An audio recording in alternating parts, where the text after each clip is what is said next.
Hi, and welcome to Living the Tao.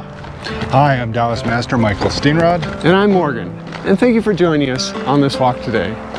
Today, we'll be discussing free will. Okay.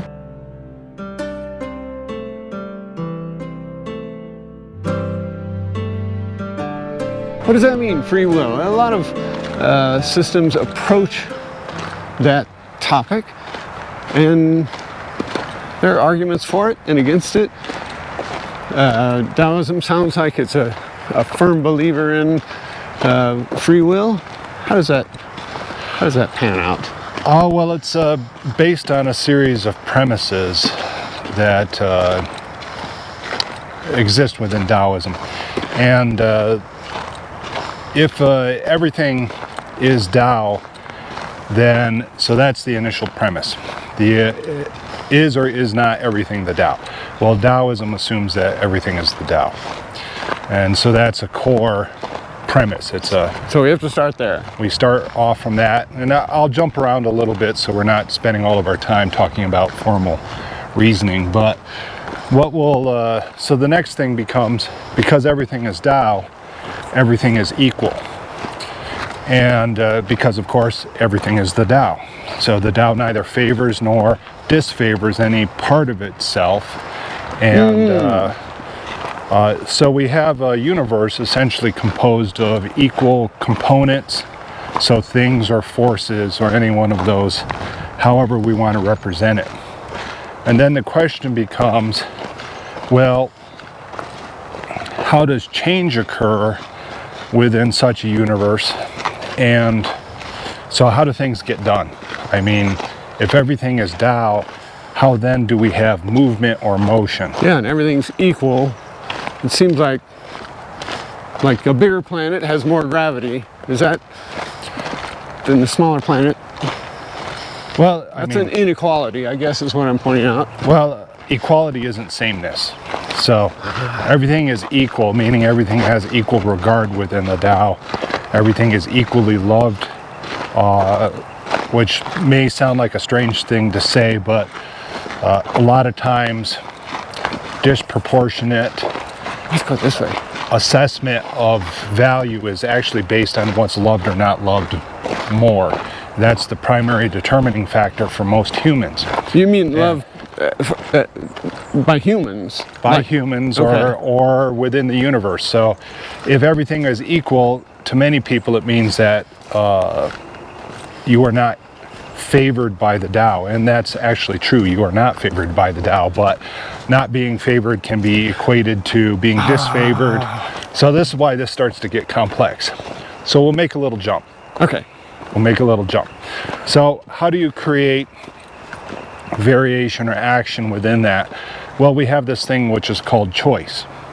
And choice allows something within that great scheme of equal things to actually do stuff. And the question to point in a direction as opposed to just sitting there. Right. Okay. Instead of being a collection of static things for which there is no change. Right. And behind that is another premise, which is all things change. And so if we have an equal universe where everything is changing, then we start asking a question of, well, what are the mechanics of change? Yeah. The mechanics of change is choice, and another word for choice is free will. And so that's it. I mean, it's easy for a human that thinks it has self-determination to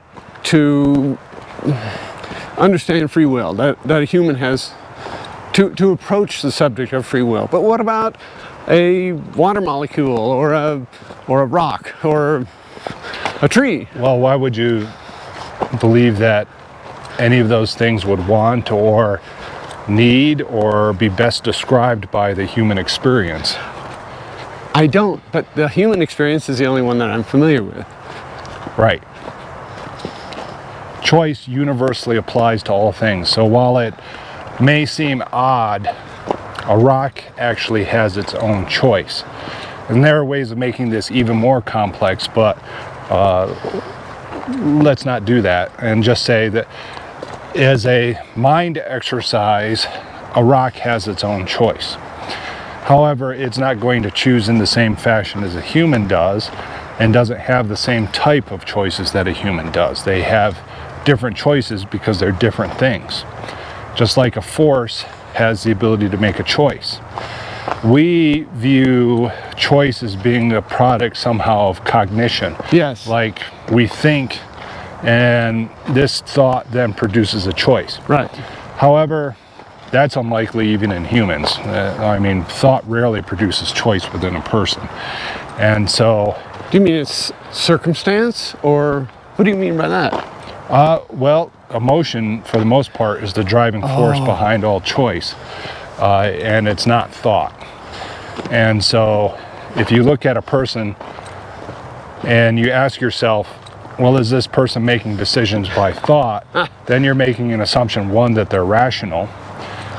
Meaning, and the nature or definition of rationality is essentially that presented with reason, you're capable of making choices and altering behavior. Right. But I think we can very quickly point out that that is not the case for the vast majority of people. But that's a whole separate talk. And I'm not, I mean, it is funny because the human condition is funny, but I'm not making fun of it. Yeah. It is simply the way it is. You're pointing out the absurdity. So if humans are not making decisions based on rationality, why would we expect a rock to make a decision based on rationality? So well, I guess choice. The free will implies choice, and choice is deciding between one thing and another. And it doesn't seem like, whether we use intellect or emotion, it doesn't seem like much of the world exercises that. Like a rock just sits there. To our perspective, a tree seems to be growing toward the sun. Doesn't a human just sit there? I mean, how many variations in human life do you see?